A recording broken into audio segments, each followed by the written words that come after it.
기상이 안 좋으면 헬기가 못 떠요. 아예 무리하게 떴을 때 이분들도 사실 목숨 걸고 오는 거기 때문에. 근데 진짜 환자가 위급하면 어떻게든 부여잡고 얘기를 해야 돼요.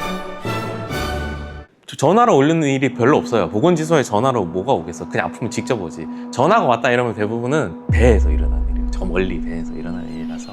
꽃게잡이가 한창인 그 이제 봄철에 로라의 팔이 딸려 들어갔다라는 전화가 또 와요. 그물을 말아 올리는 롤러가 있어요. 롤러 기계로 하잖아요. 쫙 감아 올리는데 어느 정도냐 했더니 많이 말려 들어간 것 같다, 이렇게 얘기가 들어서. 그래서 우리가 준비 처음에 세수대도 아니고 거의 이렇게 바가지로 준비했던 것 같아요. 일단 오염도가 상당히 심할 거고 출혈량도 많을 거다라고 예상을 해서 오자마자 그럼 우리가 해야 될 일은 깨끗한 물로 어쨌든 거기를 막 씻어야겠다 생각을 해서 피가 많이 나면 어떡하지 하면서 수액 같은 것도 준비 많이 해놓고 이렇게 기다렸던 것 같은데, 막상 이제 119 타고 환자분이 오셨는데 그냥 팔이 몇 바퀴가 이렇게 돌려 있는 상황으로 와가지고 동맥이 다 막혀서 예상하던 것만큼 피가 나지는 않고 119 헬기 타고 갔던 것 같아요. 부목에다가 고정을 해서 가는데 너무 아파하더라고. 너무 아파하고 헬기 자체가 워낙 이게 진동이 크다 보니까 어떻게든 도와드리고 싶은 마음에 이렇게 같이 받쳐드렸죠. 사람이 들고라도 있으면 조금이라도 서스펜션이 되니까. 그분은 나중에 이제 다시 섬에 돌아오셨었는데 절단하긴 했었어요. 헬기 타고 출동하는 건 대부분 아까 말했듯이 팔절단이나 뇌졸중, 심근경색 이런 초각을 다투는 이제 질환들이고,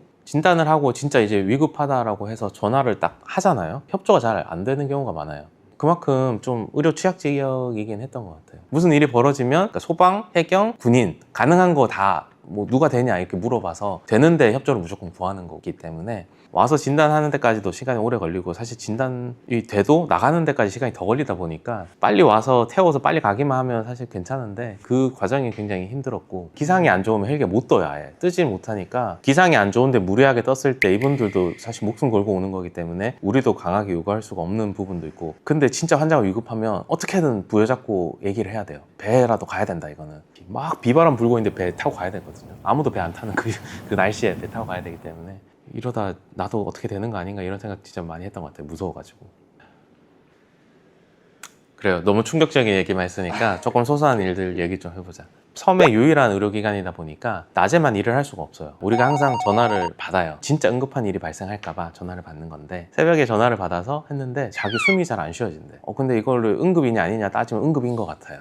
약간 우리 아나필락시스 중에도 숨 잘 안 쉬어질 수 있어요. 기도가 수축하면서. 아나필락시스면 에피네프린 빨리 놔줘야 되는 응급 상황이고, 빨리 오라고 했죠. 빨리 오라고 했더니 와서 봤더니 감기 때문에 코가 막혀서 숨이 안 쉬어진대. 그걸 11시인가 12시에 전화 받은 거예요. 오라고 해서 왔으니까 약은 줬어요. 약은 줬는데 이런 일로 밤에 전화 주시면 저희가 너무 힘듭니다. 여기 사진 중에 좀 하나 있지 않나요? 힘든 상황입니다. 정규 시간에만 연락 주시면 제가 도와드리겠습니다. 이런 것들은 정말 간절하게 썼던 거예요. 그 사건 이후에 내가 붙였던 것 같아요. 나밖에 없을 때는 유일한 의료 자원인데 누군가가 새벽에 그렇게 전화를 해서 깨우면은 진짜 정작 다른 또 전화를 못 받을 수도 있고. 동물을 치료해봤거나 그런 게. 동물, 모든 동물 다 치료해요. 개가 아프다가 제일 많지.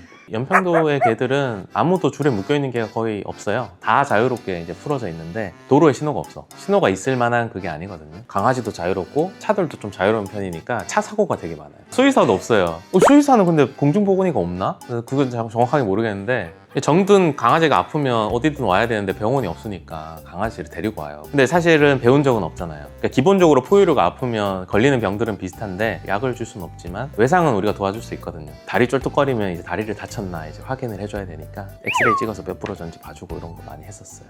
인도주의적 차원에서 무료로 그냥 해줬던 것 같아요. 엑스레이 하니까 또 생각이 나는데, 내가 영상의학과 의사니까 지금은 이제 엑스레이를 찍으면 디지털로 볼 수가 있는데, 이제 보건지소에 딱 가서 봤더니 필름 인화하는 거 있잖아요. 암실에 들어가서 약통에다가 찍은 다음에 현상을 하는 거예요. 암실이 이렇게 있으면 안 보이잖아요, 깜깜해서. 보통은 빨간색 무슨 불을 켜잖아요. 적외선 불을 켜거든요. 적외선 불이 나갔어. 언제 나간지도 모르겠어요. 안 보이니까 이걸 현상을 하기 위해서는 문을 딱 열고 내 머릿속에 이렇게 구조를 파악한 다음에 딱 문을 딱 닫으면 이제 아무것도 안 보여요. 그 상황에 내가 그렸던 그 3D 이미지를 상상을 해서 나의 기억에 따라서 이걸 열고 필름을 건져서 그 통의 위치에 1번에 담그고 몇 분 기다려야 되는 게 있거든요. 2번에 담그고 나면 이제 가시광선 쐬도 돼요. 그 다음에 이제 문 열고 가지고 나오는 거예요. 이렇게. 옛날엔 그렇게 다 했었는데 보건지소는 아직까지 그런 게 남아있었기 때문에 제가 영상의학과 지원하게 된 어떤 계기가 된 것 같기도 해요. 직접 촬영하고 현상하고 이런 거 했던 거가 기억에 많이 남아서 나중에 이제 영상의학과 돼서 보니까 잘 찍긴 했더라고. 그때 진짜 잘 찍혀서 이렇게 올렸던 게 너무 기억에 남네요. 먹을 거 이야기 좀 해보려고 그래요. 이 사진 봤어요? 진미장 중화요리 사진? 뭐가 이상해요? 진미장 중화요리집이 연평도는 일단 기본적으로 가면 식당을 사실 골라갈 필요가 없어요. 어느 집에 가건 간에 그냥 먹고 싶은 메뉴 얘기하면 돼요. 중국집에 가서 치킨 먹고 싶으면 치킨 돼요? 된대. 피자 돼요? 된대. 뭐든 다 돼. 기본적으로 그냥 여기가 너무 작은 섬이다 보니까 레시피를 공유하는지 어디서 가져온지 나도 정확하게 모르겠는데 메뉴판에 있건 없건 일단 물어보면 다 돼. 가격은 뭐 적당히 알아서 받으시니까. 우리 가게 그런 거 없어요 라는 말을 아예 안 했어요. 이제 적극적인 집들은 이렇게 써놔요. 이제 자기 집은 중화요리집이지만 치킨도 되고 족발도 되고 삼겹살도 된다. 너무 재밌었어요. 그래서 음식도 굉장히 푸짐하게 다 주셨고 나름 또 여행객들이 와요.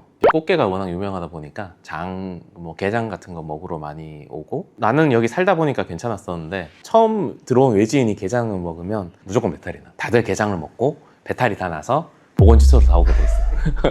똥짤이라고 하거든. 똥짤.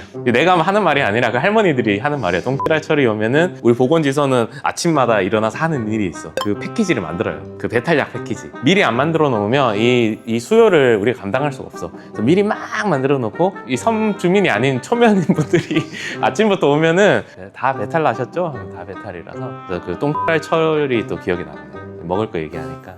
지금까지 이야기 내 인생에서 이제 의사를 처음으로 자격증을 따고 처음으로 의사 생활을 했던 1년인데 그게 하필이면 또 연평도 섬이었었기 때문에 그 섬에서 있었던 일이 또 워낙 지금까지도 한 번도 저도 경험해보지 않은 일들이 많아서 그거를 이제 적응해 나가는 그 과정 동안 의사로서 아니면 또 한 사람의 사람으로서도 앞으로 그 이후에 펼쳐질 인생에서 많은 도움이 됐던 것 같아요. 웬만한 일이 있어도 거기서 1년에서 있었던 일보다 다 별거 아니에요. 웬만한 외상을 봐도 크게 놀라지 않고 범죄와 연관된 상황을 봐도 크게 놀랍지 않았고 굉장히 많이 성장한 기분이 들었어요. 사실 지금까지 이야기 말고도 더 많아서 이게 재밌구나, 재밌는 이야기구나, 뭐 여러분들이 궁금해하는 이야기구나 라는 생각이 들면 또 더 해보죠 뭐.